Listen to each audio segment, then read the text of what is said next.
We bring back now to talk about the effects of this shutdown, the air traffic controller from that clip, Jack Criss. Good to see you. So welcome back, Jack. Like I was saying earlier, you became, because you gave somebody or gave people someone to identify with. So I don't know if you became the face of it, but to me you did in a lot of ways, because it was, all right, man, imagine these days driving for DoorDash, and now here you are kind of looking in on history repeating itself, but with a different group of workers, these TSA officers and what have you. What do you make of this shutdown? These guys aren't getting paid either.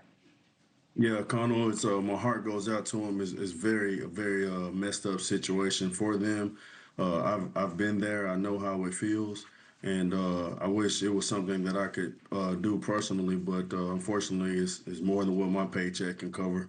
But Yeah. yeah, those people don't get paid as much as we do, so their struggle is more acute than ours was back when we were struggling, and so that's a very sad thing. They actually interface with the flying public, so I'm sure the general population can feel their dismay a little more acutely than they would ours. You know, I happen to have been the face at that moment, but they're getting to see these individuals as they go through the security lines, and it's just a bad situation. It's a bad look on. Yeah, now we have these long lines, so maybe that puts pressure on people. I mean, with the air traffic controllers, not being there, it's just not safe, and that ends up putting pressure and eventually to end the shutdown. I was wondering if you thought it was different this time or not getting as much attention as it should be this time. How would you compare the two, or would you?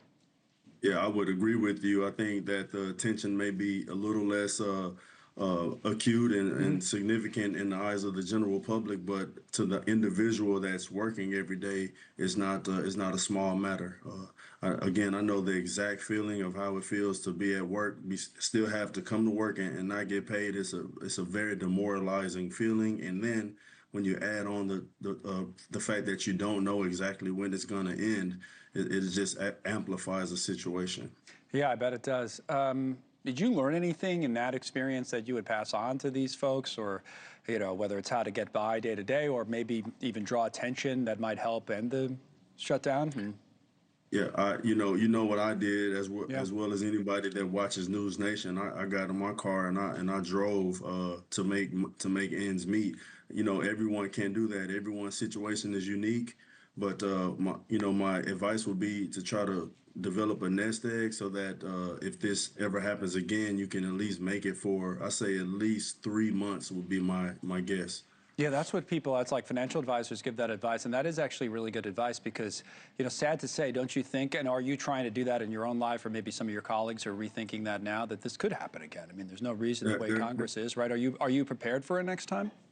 And it's so unfortunate that we deal with a Congress that can't make a legislation move, but absolutely, I can't do that yet just because my own personal things with my kid in private school. But eventually, once I graduate her, I'm gonna build a 3 month nest egg for sure, henceforth and forevermore. Right. I bet a lot of people, I mean, like you talk to your colleagues, I mean, people probably are thinking, is that the way people are thinking? In other words, like, this is not the last time. Is it a fear that this could be a recurring kind of, situation that just keeps happening every few years, or something like that? So I've been in for 16 years and have experienced three of them. So mathematically, it's about every 6 years or 5 years. So it seems like it's not that pressing of a need, but it was so painful. This last one is scary.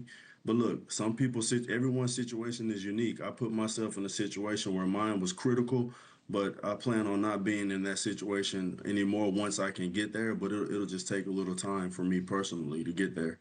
Yeah. What would you say to the public? Like you said, the TSA, you're right. I was just flying yesterday. You interact with the TSA more than the air traffic controllers. And I asked you for advice for the workers, but what about for the public at the airports? So with air traffic, it's a matter of planes getting close together. But with TSA, it's a matter of someone being able to get across with a weapon or something like that can cause a different type of danger to the flying public. So it's a totally separate ordeal operationally. But I think those people and I think those people do an exceptional job of keeping us safe and keeping people from progressing the line with anything that can harm us or take the plane down. Maybe we just show them a little grace now, right? Knowing that they're going through this. Yeah, maybe we could be a little nicer to them now. Yeah, right. Not be complaining that you had to put your bag back through the belt. Everybody. I get it. Everybody gets frustrated, but think about these people haven't been paid for a month plus. All right, Jack. And so thank you for speaking out when you did, and for coming back to speak to us today as you have. Appreciate it. Anytime you want me, I'm coming on. We will. Thank you for watching. Subscribe below and download our NewsNation app right now on your phone, and you will get fact-based, unbiased news for all Americans.